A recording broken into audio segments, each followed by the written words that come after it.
Para o governo, é uma questão de saúde pública e ponto final. Em caso de leishmaniose, o cão deve ser sacrificado. Difícil é convencer alguns donos que a morte do animal é mesmo a melhor alternativa para evitar consequências ainda mais graves.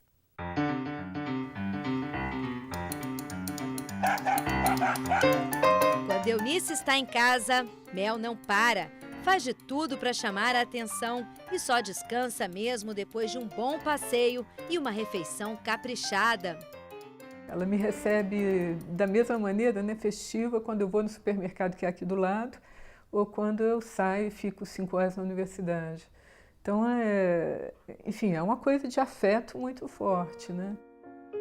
E esse afeto, que já era grande, aumentou ainda mais no fim do ano passado, quando a outra cachorra de Eunice, a Cocker Tidse, morreu de leishmaniose. Os sintomas começaram de uma hora para outra. Cheguei em casa, ela não fez festa. Aí eu já olhei assim, aconteceu alguma coisa, o que será? Cheguei perto dela e vi que tinha um coágulo de sangue que tinha saído do olho. Ela estava com o olho muito avermelhado também, né? Então eu já peguei assim na hora e fui para o veterinário.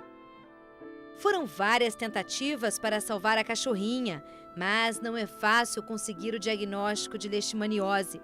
No caso de Tidse, a doença só foi descoberta 10 meses depois. A leishmaniose visceral é uma doença provocada pelo protozoário Leishmania chagas, transmitido pela picada do mosquito contaminado. Além de cães, a doença também pode afetar o homem. É uma doença que se espalha pelo organismo, ela acomete órgãos internos, as vísceras, né? Principalmente o fígado, o baço, a medula óssea e a região do sistema imune, do sistema imunológico do animal e também do ser humano. Nos cães, os principais sintomas são ferimentos pelo corpo, queda de pelo, unhas grandes e perda de peso. Mas só os sinais não bastam. É preciso fazer vários exames para confirmar a doença. O curioso é que até 1998 não havia nenhum registro de leishmaniose no estado de São Paulo. Na época, a região Nordeste era responsável por 90% das ocorrências. Mas no ano passado foram detectados 10 casos em Campinas, que fica a 100 quilômetros da capital. O coordenador do Centro de Zoonoses da cidade teme pelo avanço da doença na região. Ela entrou através da divisa de São Paulo com o Mato Grosso do Sul.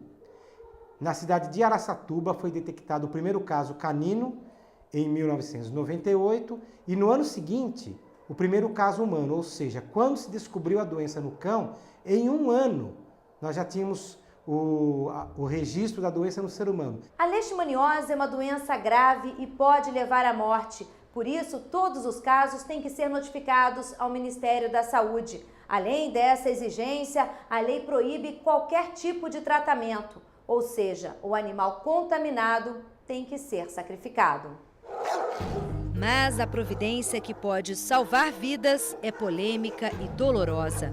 Muitos não concordam. Em Campo Grande, no Mato Grosso do Sul, por exemplo, o debate foi parar na Justiça Federal.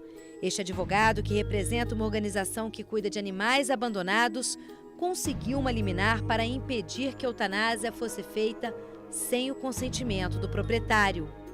Começamos a observar que havia possibilidade de tratamento que não era revelado pelo Ministério, o Ministério não revela essa possibilidade de tratamento, inclusive ele faz vista grossa essa possibilidade. E com o passar do tempo, então, nós vimos que a eutanásia por si só não funcionava e que havia outras possibilidades mais éticas de fazer o controle.